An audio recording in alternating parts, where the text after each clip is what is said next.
后来进前有原住民拍蜡去互判刑，再去原住民拍蜡涉嫌案，离宪法的法庭进行着延续的辩论。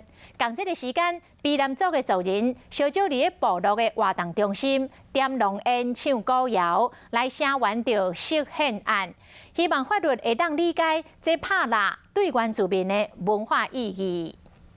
还我进出，山林自由。 花白野原大声喊，卑南族人为做伙，要互外界听到因的心声。点燃狼烟，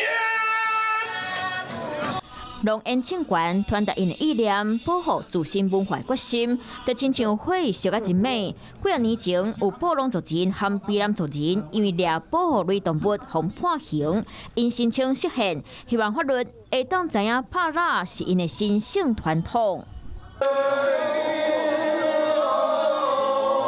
好听的歌声，传唱诉求。即摆社会对拍蜡文化无理解，唔知影伊的文化意义。即摆实现对原住民族来讲意义真大。也借这个机会，能够也请大法官能够重视我们这个声音，因为长久以来，我们是为了这个狩猎，还有一些文化，长期的被打压。 伫咧原住民拍蜡的观念内底，拍蜡是性格的行为，嘛是神和祖灵的赏赐。原住民长期和山林土地斗阵做伙，即摆传统文化和现代法治冲突，因要用歌声来保护族群的文化自决权。